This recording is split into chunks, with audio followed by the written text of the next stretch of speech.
सारे भाई है ना भाई मेरी राम राम। मैं Jagdeep Sharma step up chaser YouTube channel पर आपका स्वागत करता हूँ। जो भाई नई शिक्षा नीति के बारे में जानते हैं, समझना चाहते हैं या कोई प्रश्न है तो कमेंट बॉक्स में ज़रूर लिखें, मैं फिर से बनाऊंगा। लेकिन सबसे पहले हम बात करेंगे 5+3+3+4 नई शिक्षा नीति में क्या जुड़ा है ये मामला, और बहुत सारी बातें जो मेरे जहन में है और जो आम समाज और बड़े बड़े पढ़े लिखे व्यक्ति जानना चाहेंगे।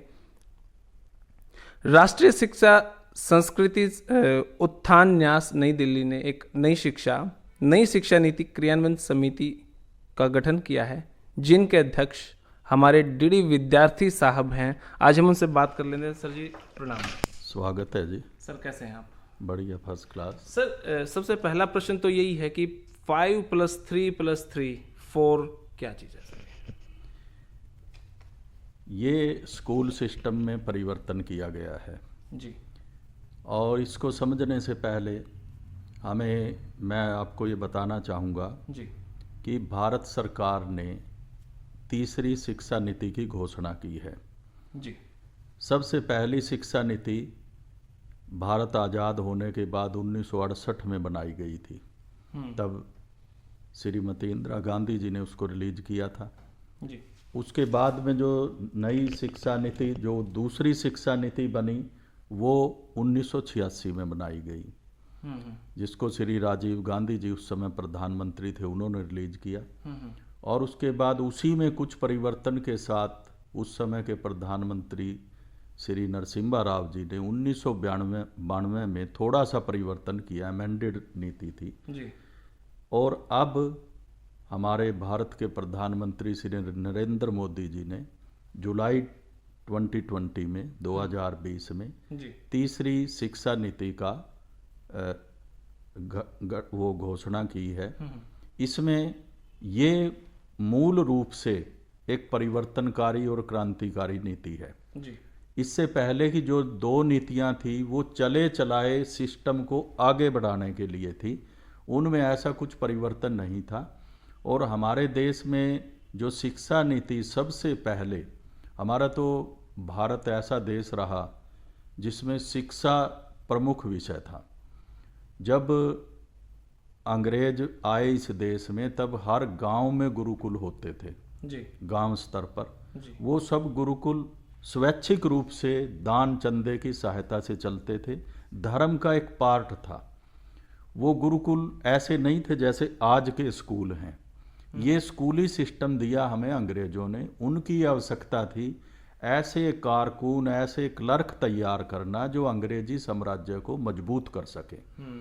इसके लिए उस समय जो लॉर्ड मैकॉले थे उनकी ड्यूटी लगाई गई और उनकी अध्यक्षता में एक नीति बनाई और उसने 1835 में वो नीति लागू की।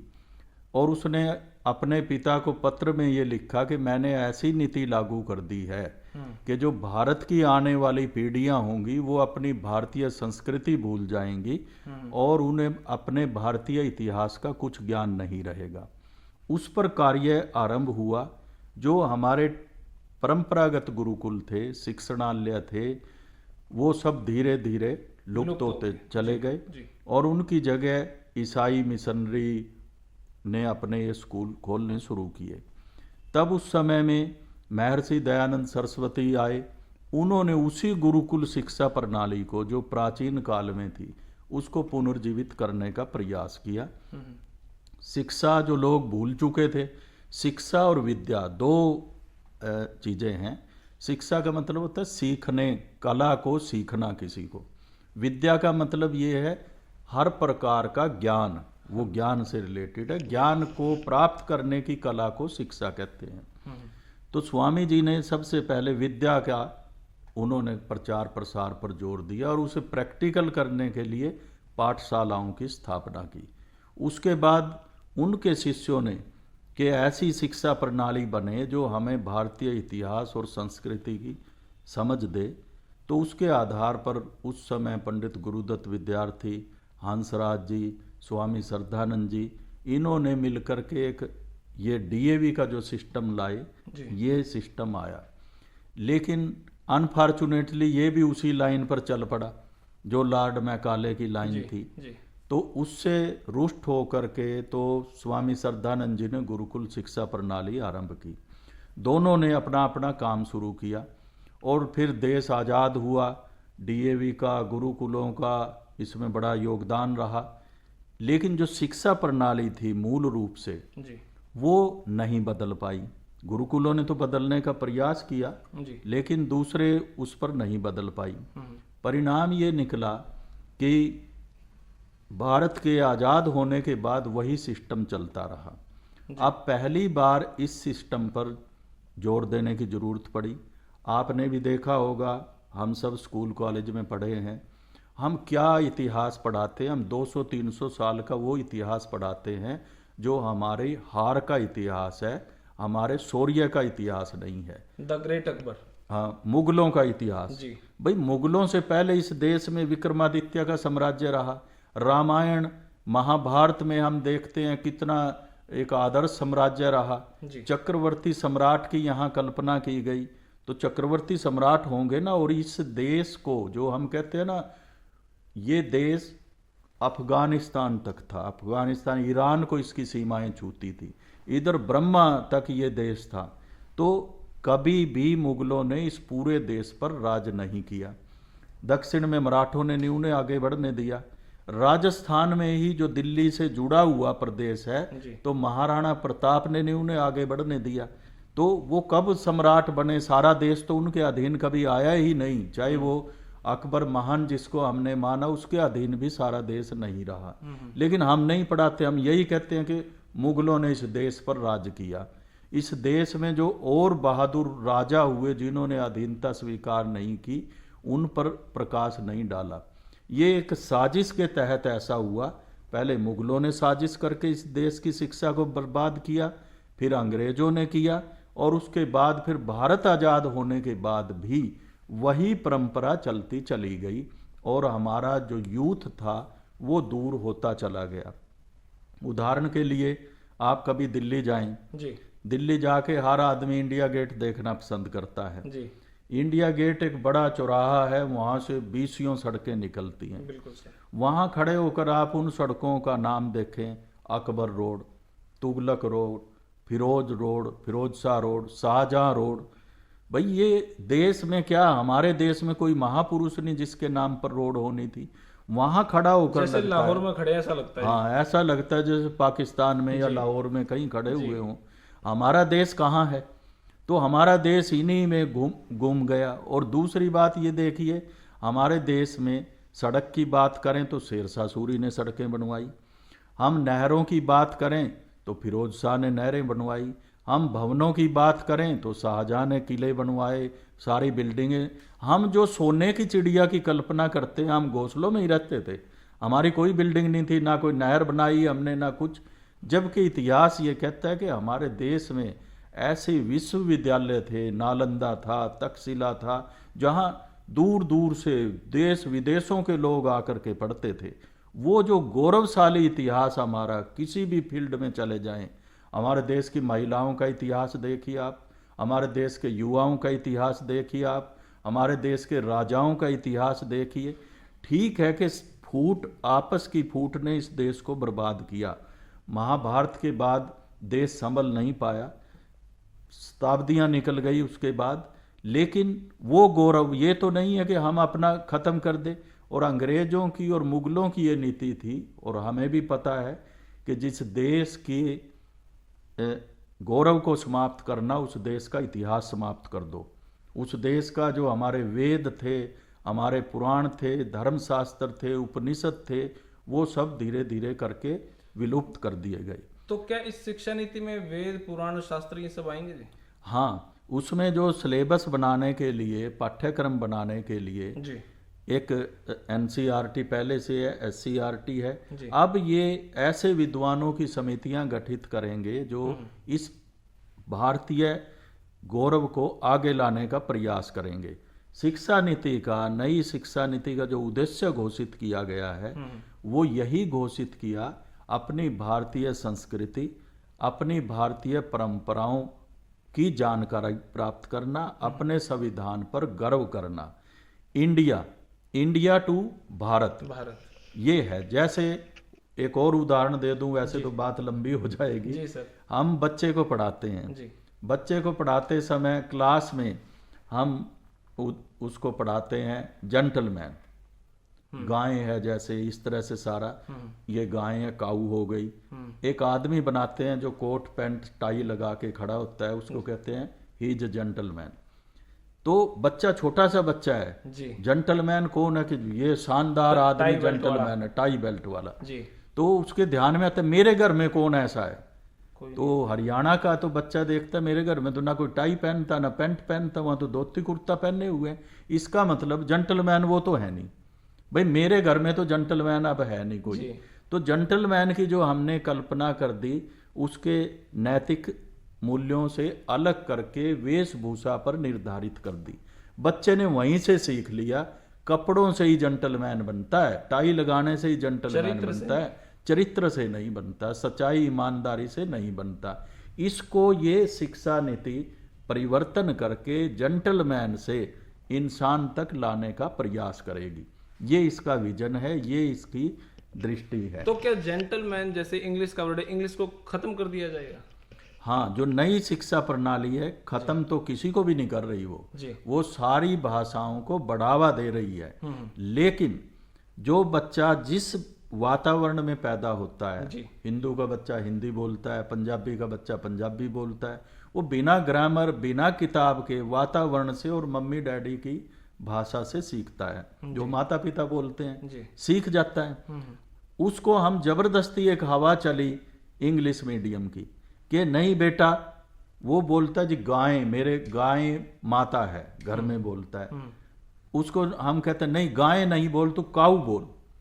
फिर हम कहते हैं, वो बच्चा कहता है ये मेज है, हम कहते हैं नहीं मेज नहीं टेबल बोल। वो कहता है 10, लेकिन 10 नहीं बोलना, 10 बोल। और दूसरी तरफ फिर माँ बाप ये भी कहते हैं कि जी बच्चा 10 भूल गया, 30 भूल गया, 32 नहीं पता इसको क्या होता है। उसे 32 पता है, 10 पता है, 32 का नहीं पता। तो वो हिंदी की चीजें उसको भुलवा के जो वो जानता था स्वाभाविक रूप से, उसके ज्ञान को वहीं का वहीं दबाने की चेष्टा कर दी गई और उसके ऊपर एक नई भाषा लागू कर दी। अब जो नई शिक्षा नीति है वो ये कहती है कि बच्चे को अगर पूर्ण रूप से विकसित किया, जो उसे आता है स्वाभाविक प्राकृतिक रूप से, उसी की भाषा मातृभाषा है, क्षेत्रीय भाषा है, उसमें उसको ज्ञान दिया जाए। नई शिक्षा प्रणाली में जो आपने कहा 5+3+3+4, 5 जो ईयर रखे गए, ये फाउंडेशन स्टेज रखी गई। यहीं पर बच्चा सब कुछ सीखता है और यहीं अगर उसके ज्ञान को हम पकड़ लें और उसे आगे ले जाने की कोशिश करें तो वो बच्चा एक बड़ा साइंसदान भी बन सकता है, बड़ा मैथमेटिशियन भी बन सकता है, कुछ भी बन सकता है। लेकिन उसके ज्ञान को खत्म करके और एक नया ज्ञान उसे देने की चेष्टा करें तो वो उसका प्राकृतिक रूप से जो है बिगड़ जाएगा। तो ये 5 साल के भी 2 भाग किए गए हैं। 3 साल का जो बच्चा है वो अब स्कूल में जाएगा। 3 साल से जो उसने अगले 3 साल तक पढ़ना है वो उसकी फाउंडेशन स्टेज होगी, जिसमें उसको जो कुछ आता है, उसकी भाषा है उसी में वो पढ़ेगा, चाहे वो कोई सी भी भाषा है। जो उसे काम करने, टॉयज है, प्रधानमंत्री जी ने दिया एक सूत्र के खिलौने बच्चे बनाने, खिलौने में रुचि रखते हैं। पुराने जमाने में हम देखते थे बच्चियां घर में गुड़िया गुड्डे का खेल खेलती थी, सांझी बनाते थे, उसमें कई तरह के खिलौने बना लेते थे। तो अब जो ये खिलौनों से और जो उसकी ये स्वाभाविक टैलेंट होता है बच्चे में, उसको आगे लाने की कोशिश करेंगे। और उसके लिए जैसे प्ले स्कूल हैं तो आंगनवाड़ी, ऐसे प्री प्राइमरी स्कूल आंगनवाड़ी के माध्यम से उसके नेचुरल वातावरण में बच्चे को लेकर के पढ़ाई करवाएंगे 3 साल। तो वो 3 साल के बाद फिर वो फर्स्ट क्लास में आएगा, फर्स्ट और सेकंड, ये फाउंडेशन स्टेज उसकी हो गई। तो फर्स्ट सेकंड में वो बच्चा सेकंड तक 5 साल कवर करेगा। ये इसका मतलब ये हो गया कि वो बच्चा आ गया 3 साल का था तो 8 साल तक का उसका ये हो गया, दूसरी क्लास तक। दूसरी क्लास हो गई 8 साल की। इसके बाद जो दूसरा उसका विंग आएगा वो होगा जो उसका प्री प्राइमरी स्टेज है। जी उस प्री प्राइमरी में 3 से 5, थर्ड क्लास से 5वीं क्लास तक। जी अब थर्ड क्लास से 5वीं क्लास तक की ग्रोविंग एज होती है बच्चे की, जिसमें वो हर चीज सीखने की कोशिश करता है। तो वहाँ उसके उस ज्ञान को मजबूत करने की कोशिश की जाएगी। और इसका मतलब हो गया कि वो बच्चा 8 साल से 11 साल तक इस 5वीं तक रहेगा। जी इसके बाद फिर आएगा वो मिडिल स्टेज पर 6 to 8th क्लास में, जहां उसकी एज हो जाएगी 11 से 14 साल तक। अब इस एज में यहाँ उसको अपॉर्चुनिटी दी गई है 6th क्लास में ही जी कि वो स्किल जो ऐसे प्रशिक्षण प्राप्त करे वो बच्चा जिसमें उसकी रुचि है। अभी हम कहाँ ले जाते थे 11वीं क्लास 11वीं में। जी अभी हमारा था 10+2 का सिस्टम, और जो सिस्टम था उसमें हमारे पास पहले से तय था, बच्चे की कोई चॉइस नहीं। बच्चे को जो हम ले रहे हैं इन्हीं तीन चीजों में से एक चुननी है। साइंस है, कॉमर्स है, ह्यूमैनिटीज आर्ट ग्रुप जिसको बोलते हैं, कि इस 3 में से एक ले ले कोई सी भी। जी सर। अब बच्चे को यहाँ 6th क्लास में ही वोकेशनल एजुकेशन की ओर ले जाया जाएगा। अगर उसकी कई बच्चे होते हैं बड़ी रुचि रखते हैं, कई हमारे यहाँ साइंस मॉडल बना देते हैं, कई चीज़ें। मैं पीछे था एक स्कूल में पानीपत, वहाँ हमारे एक बच्चे ने 8th क्लास में पढ़ता था, उसने एक ऐसा यंत्र बनाया जो ऐसे लोग जिनको पैरालाइज हो जाता था, बोल नहीं पाते थे, वो उसने कंप्यूटर से जोड़ करके एक ऐसी डिवाइस तैयार की जो बड़ी सस्ती थी, 5,000 रुपये में। वैसे वो विदेश से आती थी। वो आज राष्ट्रपति भवन में, राष्ट्रपति संग्रहालय में भी है। डीएवी स्कूल थर्मल का वो विद्यार्थी था। तो बच्चों में बड़ी प्रवृत्ति होती है, वहाँ पर कल्पना की गई कि बच्चा ये चीज़ें सीखे। उसके बाद फिर सेकेंडरी स्टेज पर 9 to 12th, यहाँ बच्चा परिपक्व हो गया जी। अब वो अपनी मर्जी से चुन सकता है कोई सी भी चीज जिधर वो जाना एक बार रुकना जो 6th क्लास है, क्या उसमें इंटर्नशिप आ जाएगी फिर उसकी? हाँ, उसमें ये भी कल्पना की गई है कि बैग लेस भी 10 डेज रखे गए हैं। ओके। जिसमें बच्चा बैग लेकर नहीं आएगा, वो अपनी ट्रेनिंग पर फोकस करेगा।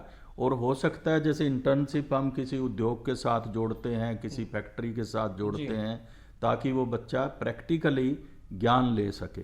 तो ये 10+2 सिस्टम को रिप्लेस करेगा ये वाला सिस्टम जो अब 5+3+3+4 करके आएगा। तो ये हो गई 3 साल से 18 साल तक की शिक्षा। इसके लिए जो प्रावधान किया गया है बच्चे का, अब इसमें ये रखा गया है कि 360 डिग्री इवैल्यूएशन रिपोर्ट कार्ड बनेगा। जो एग्जाम लेते थे हम, अब उस एग्जाम में 3 चीजें जोड़ी गई हैं। 3 लोग होंगे। एक तो बच्चा खुद अपने आप को एनालाइज करेगा, मार्क्स देगा, सेल्फ असेसमेंट उसकी। एक पीयर ग्रुप, उसके दोस्त मित्र जिनके बीच में रहता है, सहपाठी उसके। तीसरा स्कूल। अभी तक हमारा जो रिपोर्ट कार्ड था वो सिर्फ स्कूल ही बनाता था जी। तो अब ये 3 लोग उसमें जुड़ गए जो उसकी पूरी डेवलपमेंट का उसमें रखेंगे। और जो रिकॉर्ड रखा जाएगा वो LKG से 12वीं तक चलेगा। अभी तक तो हमारे पास आते हैं ना, प्रैक्टिकल आ गए जी, ये आ गए, रद्दी में बेच दो, खत्म। 1 साल हुआ, खत्म। वो बच्चे का रिपोर्ट कार्ड भी खत्म, उसका सब कुछ खत्म। लेकिन नहीं, ये अब कंटिन्यूअस प्रोसेस होगा। इसको बोलते 360 डिग्री कंटिन्यूअस प्रोसेस। +2 तक बच्चे के साथ ये सिस्टम जाएगा और उसमें बच्चे की कुल सारी जो परफॉर्मेंस है वो सारी परफॉर्मेंस उसमें आएगी। एक साथ में और बात इसमें की गई है जी। स्कूल को सामाजिक चेतना केंद्र के रूप में विकसित किया जाए। केवल साक्षरता का सेंटर ना बनाया जाए उसे जी। वो एक बड़ा सेंसिटिव पार्ट है जहां बच्चे को संवेदनशील बनाया जाता है। तो बच्चा स्कूल जो है उसमें वॉलंटियर एक्टिविटीज़ में भी भाग ले और दूसरी इस तरह की चीज़ों में भी भाग ले। तो बच्चे को ये अपॉर्चुनिटी दी गई है और इसके लिए जो सिलेबस तैयार किया गया अभी भी है, एनसीईआरटी है, एससीईआरटी है, ये संस्थाएं एक पाठ्यक्रम इस तरीके से तैयार करेंगी जो बच्चे को पूर्ण रूप से विकसित करने का प्रयास करेगा। तो स्कूल एजुकेशन में तो इस तरह की जो है परिवर्तन किए गए हैं।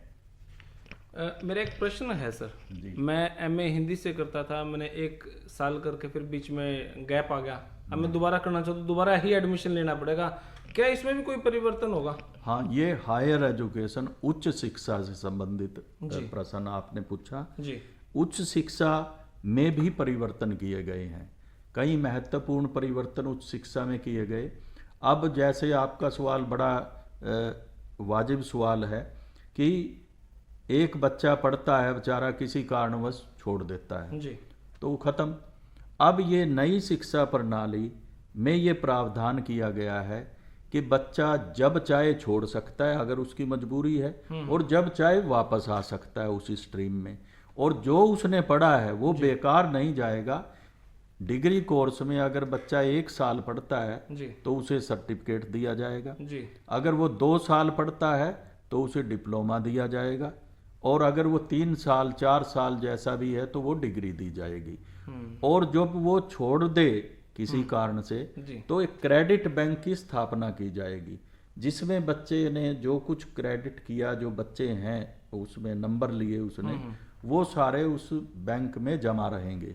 वो 6 साल बाद आए, जब उसका दिल आए पढ़ने के लिए कि जी मैंने तो कभी की थी +2 की, BA सेकेंड ईयर की थी, तो उसकी सेकेंड ईयर है, 1 साल और लगा ले तो उसे डिग्री मिल जाएगी, BA की डिग्री मिल जाएगी। तो इस प्रकार से इसमें फुल कोर्स का जो सिस्टम बैचलर का बनाया गया है जी। तो एक तो ये किया गया है। MA जैसे रहेगी, लेकिन MPhil ख़त्म कर दी है, अब बच्चा सीधा PhD कर सकता है। उसमें MPhil करने की अब तक की जो अनिवार्यता थी वो ख़त्म कर दी गई है। और इसके साथ एक और बड़ा क्रांतिकारी परिवर्तन है, अब हम कॉलेज लेवल पर जाएं, प्राइवेट कॉलेज अलग हैं जी। यूनिवर्सिटी अलग हैं जी। डीम्ड यूनिवर्सिटी हैं जी। कुछ फुल फ्लैज यूनिवर्सिटी हैं। अब सब के लिए एक रूल हो जाएगा और सब के लिए एक रेगुलेटरी बॉडी होगी, एक बॉडी होगी पूरे देश की जो सारी हायर एजुकेशन को कंट्रोल करेगी। और जैसे उसका नाम होगा higher education commission of India. उसके अंतर्गत 4 और बॉडी काम करेंगी, NHERC national higher education regulatory council, जी। दूसरी higher education grant commission HEGC जी। जो ग्रांट वगैरह फंडिंग का काम देखेगी, जी। और तीसरी होगी नेशनल एक्रीडेशन काउंसिल NAC, और चौथी होगी जनरल एजुकेशन काउंसिल। तो इस तरह से 4 भागों में उसे डिवाइड किया, और हर जो यूनिवर्सिटी या जो भी हायर लेवल पर इंस्टीट्यूशन होगा वो ऑटोनोमस होगा, वो अपना सिलेबस भी तैयार कर सकेगा, वो अपना एग्ज़ाम लेगा, अपनी डिग्री देगा, और जितने एग्ज़ाम होंगे हायर लेवल पर उनके लिए भी एक ही बॉडी होगी। अब तो हर कॉलेज का अलग अलग एग्ज़ाम है, हर यूनिवर्सिटी का अलग अलग एग्ज़ाम है। इस नई एजुकेशन प्रणाली में एक ही नेशनल टेस्टिंग एजेंसी बनाई गई है, वही सारे कॉमन एग्ज़ाम होगा। उसी एग्ज़ाम के बेस पर आप डिफरेंट इंस्टीट्यूशन और डिफरेंट ट्रेड में या डिफरेंट जहाँ कहीं भी है एडमिशन ले सकेंगे। तो बच्चा जगह जगह भटकने से बच गया, एक स्टैंडर्ड हो जाएगा सबका। अभी तो ये है ना, कोई किसी का टफ है, किसी का इजी है, किसी का कुछ है, फिर एक एजेंसी टेस्ट लेगी, एक एजेंसी के माध्यम से सारा काम होगा। तो बच्चों को इसमें बड़ा आराम रहेगा एक एंट्री होने से। तो और हायर एजुकेशन पर बच्चे रिसर्च कर सकें, उसके लिए अलग से प्रावधान किया गया है।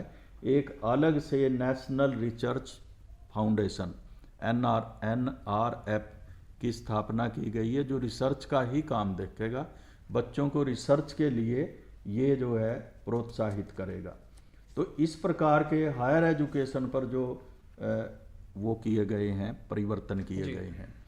इसके साथ साथ कुछ ऐसे भी एजेंसीज इंट्रोड्यूस की गई हैं जी जो आगे काम करेंगी इसमें नई शिक्षा नीति में। जैसे एडल्ट एजुकेशन है, एडल्ट एजुकेशन के लिए फाउंडेशन लिटरेसी एंड न्यूमरेसी, मतलब हर आदमी तक एजुकेशन पहुँचे। तो 2030 तक 2030 तक का ये टारगेट रखा गया है कि 100% एजुकेशन सबको मिले। उसमें एडल्ट एजुकेशन भी है, उसमें क्रिटिकल लाइफ स्किल्स आ गई, वोकेशनल स्किल्स डेवलपमेंट आ गया, बेसिक एजुकेशन आ गई, कंटिन्यूइंग एजुकेशन, एडल्ट एजुकेशन के पार्ट में सारी चीज़ें। इसके साथ डिजिटलाइजेशन ऑफ एजुकेशन, ये क्योंकि अब आपने देखा कोरोना काल में सबसे महत्वपूर्ण चीज़ जो उभरी वो थी ई एजुकेशन, जी आईटी के माध्यम से। जी तो उसका प्रावधान इस एजुकेशन में किया गया है। अब डिजिटल इंफ्रास्ट्रक्चर, ई कंटेंट, डिजिटल लाइब्रेरी, इस पर जोर दिया जाएगा। इसके साथ टेक्नोलॉजी एजुकेशन में उसके लिए अलग से नेशनल एजुकेशनल टेक्नोलॉजी फोरम की स्थापना की गई है। डिस्टेंस लर्निंग, ओपन लर्निंग के लिए online courses, digital repositories, funds for research work, credit based education और प्रोफेशनल एजुकेशन, जिसमें independent technical universities, agricultural university, health science university, legal university. जो मैंने बात की कि जो कॉमन टेस्ट होगा एनटीए, उसमें मेडिकल और लीगल इसको छोड़ करके बाकी के जितने हैं वो कंडक्ट करेगा। जी फिर इसी तरह से इंडियन लैंग्वेजेस के लिए कि इसमें ये कल्पना नहीं की गई कि जी केवल हिंदी ही पढ़ें, इसमें सेकेंडरी के बाद फॉरेन लैंग्वेज का प्रावधान रखा गया है और फॉरेन बच्चा ग्लोबल नॉलेज ले सके, इसलिए हायर एजुकेशन पर यूनिवर्सिटीज़ को ये ऑथोराइज किया जाएगा कि वो जो टॉप क्लास यूनिवर्सिटी वर्ल्ड की हैं जी उनसे कांटेक्ट करके अपने यहाँ उनका कैंपस भी बना सकता है, ताकि बच्चा अंतर्राष्ट्रीय स्तर की शिक्षा इसी देश में प्राप्त करे और संसार के किसी भी कोने में जाए जी तो वो ग्लोबल स्टूडेंट हो, ये नहीं हो। इसके साथ साथ ये किया गया कि भाषा की दृष्टि से हमारी भाषाएं संस्कृत है, पाली है, प्राकृत है, उनको बढ़ावा देने के लिए भी बोर्ड स्थापित किया जाएगा। फॉरेन की लैंग्वेज बच्चा सीख सके वो भी सीख सकेगा, उसके लिए फॉरेन यूनिवर्सिटी की एंट्रीज यहाँ पर की गई है। और इसके साथ institution of translation and interpretation IITI, तो इसकी भी स्थापना यहाँ पर की जाएगी। तो इस प्रकार से हायर एजुकेशन का टोटल जो सिस्टम है 3 साल के बच्चे से लेकर के और आगे तक उसकी कल्पना की गई है। अब इसमें सबसे इम्पोर्टेंट एक चीज़ और रहेगी, टीचर जी उसका भी इसमें नई एजुकेशन पॉलिसी में प्रावधान विशेष ध्यान दिया गया है। क्योंकि अगर टीचर कमज़ोर होगा फिर चाहे आप कैसी भी नीति बना लो तो वो फ्लॉप हो जाएगी। टीचर के लिए ये कंपलसरी किया गया है, एक बड़ा प्रावधान किया गया है। एक तो ये किया गया कि खुद प्राइम मिनिस्टर की अध्यक्षता में एक कमेटी होगी जो teacher training national education commission के नाम से प्राइम मिनिस्टर की अध्यक्षता में कार्य करेगी। अब जब प्राइम मिनिस्टर टीचर पर ध्यान देगा तो नेचुरली उसका स्कोप ज़्यादा रहेगा और उसमें कुछ नई चीज़ें आएंगी। अब उसमें जो दूसरे परिवर्तन किए गए हैं जो 2030 तक होगा, अब बीएड इंटीग्रेटेड की गई है, उसमें 4 साल की। अभी तक जो बीएड थी वो 1 साल की होती थी पहले, फिर 2 साल की भी कईयों ने की जी। अब वो जो बीएड है वहाँ एक चीज़ और थी कि जो बीएड हम करते हैं उसका स्कूल की एजुकेशन से प्रैक्टिकली इतना लिंक नहीं बनता था जी। यहाँ जो बीएड 4 साल के +2 के बाद अगर बच्चा जाना चाहे तो बीएड में सीधा जा सकता है, 4 साल का उसे बीएड करनी पड़ेगी। इसमें प्रोविज़न रखा गया है, 4 साल का भी रखा गया है, 2 साल की बीएड का भी रखा गया है, 1 साल की बीएड का भी रखा गया है। लेकिन 1 साल की बीएड जो करना चाहेगा उसके लिए ये ज़रूरी है कि वो बैचलर डिग्री उसके पास हो, तभी वो उसको कर पाएगा। इसके साथ जो और दूसरी चीज़ इम्पॉर्टेंट की गई है कंटिन्यूअस परफॉर्मेंस टीचर की, जो कंटिन्यूअस प्रोफेशनल डेवलपमेंट CPD, उसमें ये निश्चित किया गया है कि टीचर का अपडेट होना बड़ा ज़रूरी है। आज क्या है, आज हमारा जो क्लास में बच्चा बैठा हुआ है वो टीचर से ज़्यादा जानता है, टीचर उतना नहीं जानता। टीचर की नॉलेज अब पुरानी हो चुकी, बच्चे के पास मोबाइल है। अब टीचर अगर हमारी क्लास में, मैं क्योंकि टीचर हूँ और मुझे पता है कि पहले हम ये कह देते थे जो कल बताऊंगा, या नहीं आता था, अब बच्चा फट मोबाइल निकाल के कह देते थे मैं ही बता देता हूँ, उसी को पता है। तो टीचर की अपडेशन बड़ी ज़रूरी है।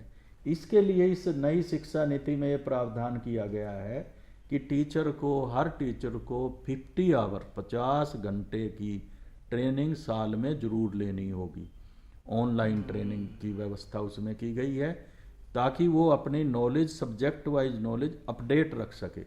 इसके साथ साथ प्रिंसिपल के लिए भी ये कंपलसरी किया गया है कि प्रिंसिपल भी 50 घंटे की ट्रेनिंग लेगा, लीडरशिप की, एडमिनिस्ट्रेशन की, जो उससे रिलेटेड हैं।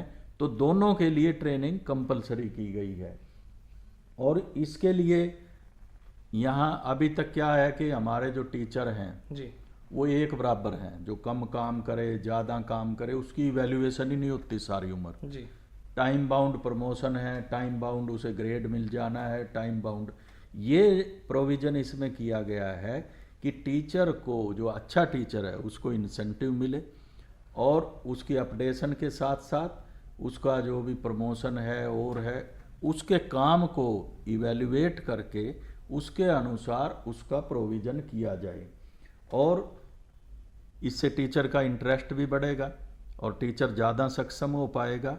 और जो नेशनल फ्रेमवर्क, जो ये सारा जो तैयार करेगा, national comprehensive national curriculum framework for teacher education, ये NCTE दूसरी संस्थाओं के साथ मिलकर के तैयार करेंगे। एक फ्रेमवर्क तैयार किया जाएगा टीचर्स के लिए भी, स्कूल के लिए भी। और इस प्रकार से ये जो नई शिक्षा नीति है, ये पहली बार हुआ कि इसने हर पहलू को छुआ है। और इसको तैयार करने के लिए भारत सरकार ने, ये भी पहली बार हुआ है कि ब्लॉक लेवल तक, गांव लेवल तक सरकार गई है, लोगों के सुझाव लिए हैं, टीचर्स के सुझाव लिए हैं, बच्चों के भी सुझाव लिए हैं। खुद प्राइम मिनिस्टर ने बच्चों के साथ ऑनलाइन मीटिंग्स की हैं सर, पेरेंट्स के साथ ऑनलाइन मीटिंग्स की हैं।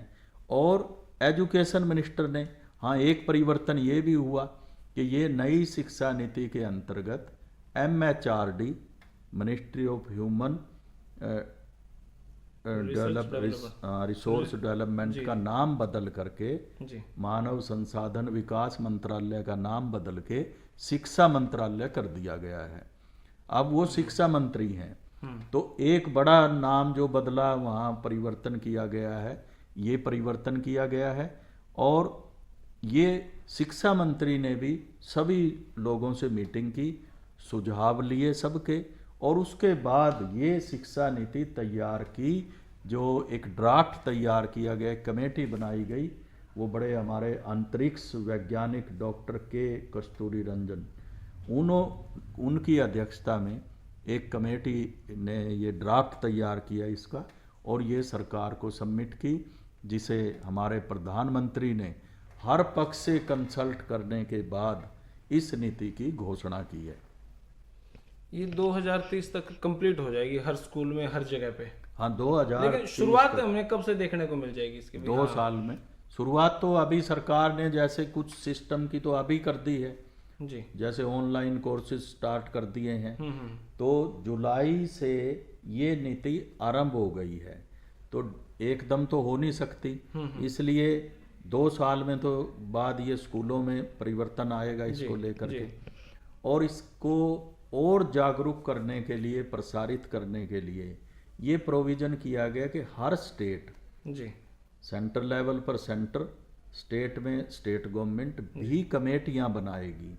अभी जो कमेटी बनाई है नई शिक्षा नीति क्रियान्वयन समिति हरियाणा जी, जिसमें अध्यक्ष का उत्तरदायित्व मुझे दिया गया है।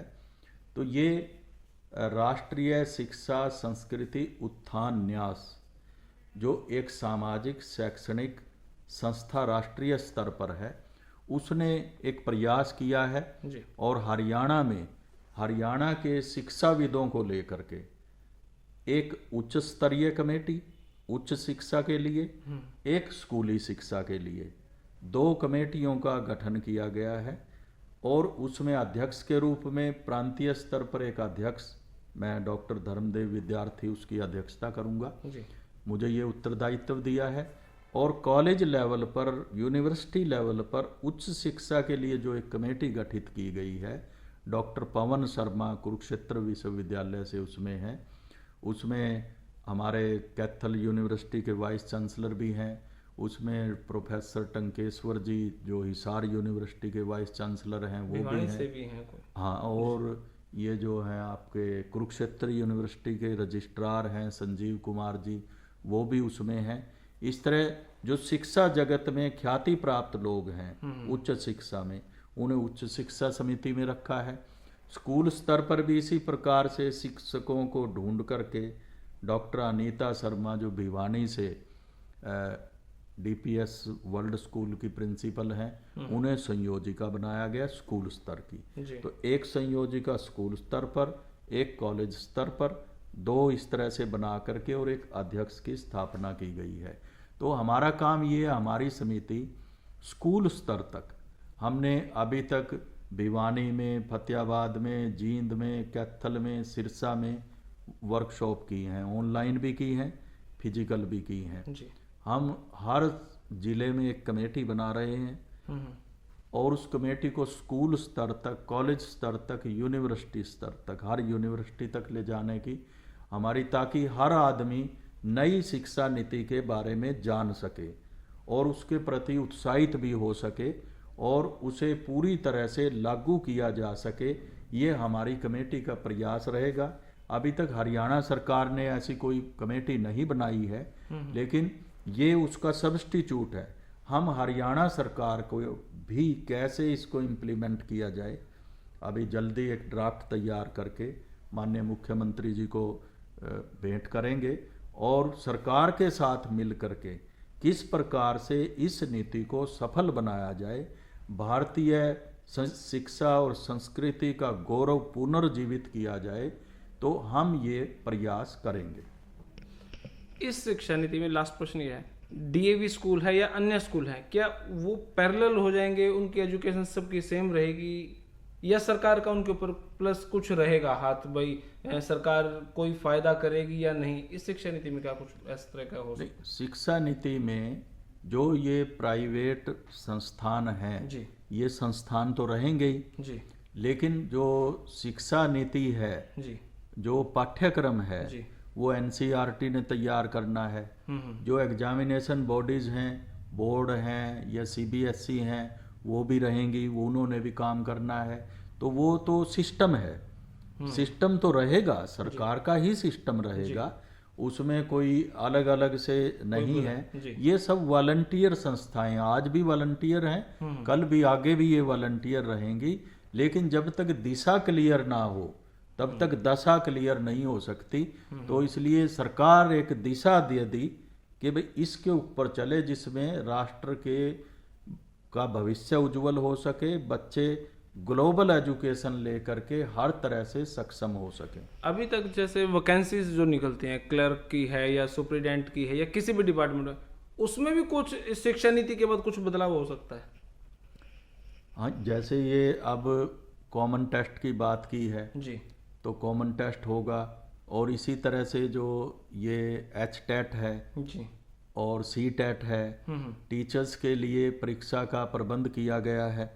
तो अब भी परीक्षा होती है, आगे भी होगी, आगे तो और ज़्यादा होगी। अभी तो एक ही बार हो गई, उसके बाद सारे उम्र के लिए ख़त्म हो जाता है जी। फिर जब टीचर का टाइम टू टाइम इवैल्यूएशन होगा जी, तो उसके लिए भी तो टीचर जो है, अब तो ये ना एक बार पढ़ लिया ख़त्म, फिर टीचर को कंटिन्यूस पढ़ते रहना पड़ेगा। और बच्चों के लिए भी जो परीक्षा है, जी अब कॉमन टेस्ट एक तरीके से होगा, 3rd लेवल पर भी होगा, 5th लेवल पर भी होगा, 8th लेवल पर भी होगा, 10th और +2 में अब भी होता है, आगे भी होगा। लेकिन ईजियर मेथड बोर्ड को ये डायरेक्शन देंगे कि भाई वो आसान तरीके से बच्चे की रेंज का ये ध्यान में रखते हुए टेस्ट किसका हो रहा है, उस तरीके के टेस्ट तैयार किए जाएं, लेकिन कॉमन होगा। आपने बड़ा अच्छा सवाल किया। जी अब वो 3rd का इसीलिए कॉमन टेस्ट होगा, 3rd लेवल पर भी, जी जी 5th लेवल पर भी कॉमन होगा, ताकि सारे देश में एक जैसी एजुकेशन हो सके। तो इसमें हम पाली भाषा, संस्कृत भाषा ये शुरू से ही पढ़ना शुरू कर देंगे, ये हो जाएगा मेरे ख्याल से। नहीं, शुरू से तो अपनी मातृभाषा और रीजनल लैंग्वेज, क्षेत्रीय भाषाएं जो हैं जी उनका प्रावधान किया गया है। और ये सारी भाषाएं जो हैं सेकेंडरी के पश्चात बच्चे के पास ये पूरा स्कोप रहेगा, वो जितनी चाहे भाषाएं सीख सकता है। इंग्लिश की शुरुआत कब से होगी? अंतिम प्रश्न। इंग्लिश की शुरुआत 6th क्लास से 5th तक तो यही कल्पना की गई है कि हिंदी जो अपनी राष्ट्रीय भाषा है जी। या जिसकी कोई क्षेत्रीय भाषा है वो उसमें करे, और प्रेफरेबली 8th क्लास तक करे। वैसे भाषा सीखने की कोई उम्र नहीं होती, कोई भी इंग्लिश सीखे, कभी भी सीख फारसी सकते हैं। सीखे, पश्तो सीखे, कुछ भी कभी भी सीखे, जी। ये तो अपना इंटरेस्ट है। जी। लेकिन जो नीतिगत है वो ये रहेगा। बहुत बहुत शुक्रिया सर आपका। धन्यवाद जी। मैं आपका धन्यवाद करता हूं कि आपने एक ज्वलंत विषय को पब्लिक तक पहुंचाने का कार्य किया है, और सरकार का भी यही उद्देश्य है कि सभी साधनों का प्रयोग करते हुए शिक्षा नीति को जन जन तक पहुंचाया जाए, ताकि किसी को कोई गलतफहमी ना हो, और अगर हो तो उसका समाधान कर लिया जाए। बहुत बहुत शुक्रिया सर। तो ये है नई शिक्षा नीति 5+3+3+4। अब ये कितनी कारगर सिद्ध होगी भाई, ये तो टैमाण पे बिरा लगेगा, के दिक्कत आऊँगी टैमाण पे बिरा लगेगा, बहुत सारी बातें होंगी। तब तक के लिए आप अपनी राय नीचे कमेंट बॉक्स में जरूर दे देना। तब तक के लिए धन्यवाद। जय हिंद, भारत माता की जय।